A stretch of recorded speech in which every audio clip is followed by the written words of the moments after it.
বন্ধুরা আজকে খিচুড়ি, আজকে রান্না বান্না অন্য কিছু নেই। ভাবলাম বৃষ্টি হচ্ছে তো আমাদের এরকম মাঝে মধ্যেই হয়ে থাকে।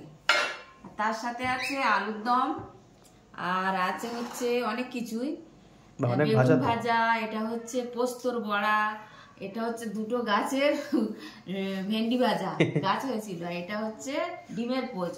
তো এটা কি বেগুন ভাজা? তো হ্যাঁ বেগুন ভাজা, বেগুন ভাজা তো এর সঙ্গে ভালো লাগে।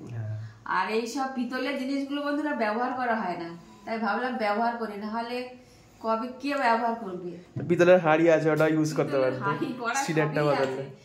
হ্যাঁ কড়াও আছে, ছেলেমেয়েরা এসব ব্যবহার করবে, আমরা একটু করে যাই, তাই ভাবলাম অল্প করে দাও প্রথমে, বেশি করে দিও না।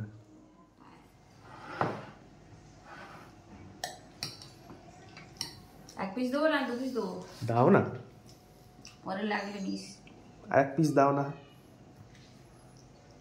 টেস্ট করে দেখ কিরকম হলো। একটা খেয়ে দেখো, এটা বললাম। আচ্ছা খিচুড়ির সঙ্গে খাবো। খিচুড়ির সঙ্গে তো খাবে। আর দেবো? আর এক চামচ দাও, পরে না হয় দেবো। তুমি কি কাঁচের প্লেটে খাবে?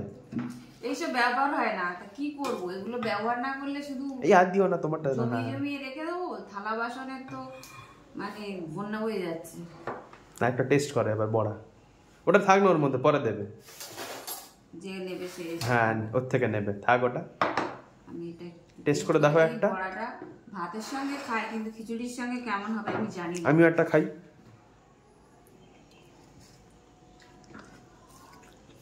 ভালো হয়েছে? ভালো হয়েছে,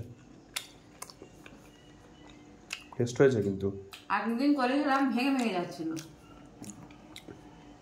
একটু ঠান্ডা হয়ে গেছে, অনেক আগে করা তো, বলে একদম গরম গরম ওটা খেতে হবে, তারপর ভালো লাগবে।